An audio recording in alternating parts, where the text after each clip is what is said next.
Graça e paz. Finalizaremos hoje a questão da Babilônia. Vimos no capítulo 17 que tudo era encabeçado, organizado pela Babilônia religiosa, aquela meretriz assentada sobre a besta. Então ficava na ponta da pirâmide. Mas paralelo a ela, tem também a Babilônia política e comercial. Então, primeiramente, os 10 chifres que estavam sobre a cabeça da besta, eles se voltam contra a Babilônia religiosa, se voltarão no futuro, comem a sua carne, destroem a Babilônia religiosa. Então a religião no começo apoia o anticristo. E no final, o governo do anticristo, através dos 10 chifres, destrói a religião. Nós vimos no capítulo 18 a destruição da Babilônia comercial e política. E como o livro de Apocalipse é um livro de contrastes, nós tivemos no vídeo anterior 3 lamentos pela Babilônia. O lamento dos reis da terra, o lamento dos mercadores, que trata-se das grandes indústrias, e o lamento dos marinheiros, que fala de transporte. E em meio aos lamentos pela destruição da Babilônia política, com o fim da moeda do governo, da moeda única, com a queda da bolsa de valor dos grandes bancos, então nós vemos os reis, vemos os mercadores e os marinheiros lamentando. Mas o mesmo texto diz: alegra-te sobre ela, ó céus, e santos apóstolos e profetas, porque Deus já julgou a sua causa. Por que é que os céus, os apóstolos e os santos deveriam se alegrar com a destruição da Babilônia? Porque é a destruição do pecado, da idolatria, do orgulho, da avareza e da sensualidade, do culto ao corpo. Alguns intérpretes do Apocalipse dizem que os apóstolos falam da igreja, porque a igreja está no fundamento dos apóstolos. E com respeito aos profetas, porque o texto diz apóstolos e profetas, seriam os santos do Antigo e do Novo Testamento, e outras pessoas vão dizer que são os salvos da grande tribulação. Você já percebeu que o canal aqui explica diversas teorias e defende quando tem alguma coisa perigosa no meio, mas se tratar de Antigo e Novo Testamento, ou de pessoas que forem salvos na grande tribulação, isso não é um problema para a nossa interpretação, tudo bem? No versículo 21, vimos uma grande pedra que foi lançada. Essa pedra aqui era uma espécie de moinho que só os animais podiam mover. Então, essa pedra grande é lançada no mar. Do mesmo jeito que a pedra afunda e você não vê mais nada por causa da água, será a destruição da Babilônia. Eu acredito que no governo, no milênio, não terá museu para relembrar como era a Babilônia, como era o pecado antigamente. O texto é bem claro que essas coisas não serão mais lembradas. Será o fim da Babilônia. Tá? A história, as artes, o museu, essas coisas para lembrar do pecado não terão mais. Para entender melhor o texto de João, o Apocalipse, eu quero aconselhar vocês a lerem Jeremias capítulo 51. Leia o capítulo todo, mas exclusivamente o versículo 62 e 63. Então, Isaías, capítulo 51, versículo 62 e 63.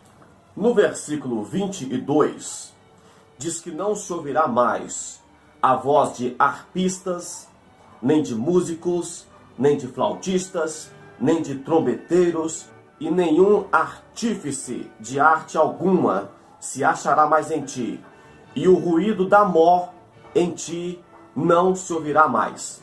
Esse versículo explica então o que terminamos de comentar, que essa cultura de pecado que existe hoje, que coloca pessoas nuas e falam que a arte, isso vai se acabar, não tem mais esse tipo de arte.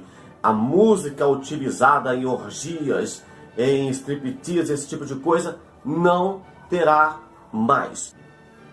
Temos o complexo arquitetônico, por exemplo, de Oscar Niemeyer, e até mesmo lá em Brasília. Mas aqui em Belo Horizonte, até a igreja que ele fez, a igreja de São Francisco, se não me engano, na orla da Pampulha, tem as voltas, a curva de uma mulher. Ou seja, ele explorava a sensualidade feminina até na igreja que foi construída às margens da Lagoa da Pampulha. Esse tipo de arquitetura não terá mais. O versículo 22 diz ainda que o ruído da mó não se ouvirá mais. Eu disse que a mó era uma pedra que só os animais podiam girar. Então não era um moinho qualquer que as pessoas utilizavam em casa, era grande. Talvez esse versículo queira dizer que as grandes indústrias que poluem tudo, que destroem o meio ambiente e fazem barragens que rompem e que cobrem cidades inteiras e que não estão nem aí preocupadas com o meio ambiente, estão preocupadas apenas em ganhar dinheiro, destruindo camadas de ozônio, esse tipo de empresa se acabará, não se ouvirá mais o ruído dessas empresas. E isso faz lembrar a pedra de Daniel, capítulo 2, que veio, acertou o pé da estátua e destruiu os pés, as pernas, o ventre, o peito e a cabeça da estátua, e formou-se um grande monte no lugar. Essa pedra vem acabar com todo esse sistema. No versículo 23 e 24, nós vemos o motivo da destruição da Babilônia. Porque Deus vai destruir a Babilônia, mas por quê?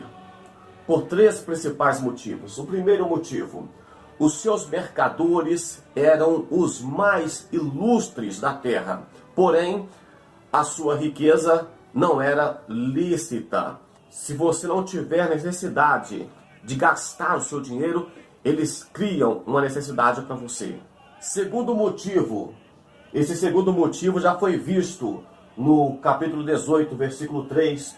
Nós vimos as suas feitiçarias. Feitiçaria aqui fala de artes mágicas, ocultismos e drogas. Drogas lícitas e drogas ilícitas. Igrejas que utilizam do toque, por exemplo, de Chacô, que utiliza de mágicas até para enganar as pessoas, esse tipo de ocultismo, de mágica, isso será aniquilado. É um dos motivos da destruição da Babilônia. E lembrando que na Idade Média começou-se a utilizar disso também, e nós temos hoje a conhecida Nova Era, que não é nova mais, todo mundo já acostumou com a Nova Era. O que a Nova Era faz? Se observarem hoje a igreja, as mensagens não são mais cristocêntricas. Cristo hoje não é o centro das mensagens, não é o centro das pregações.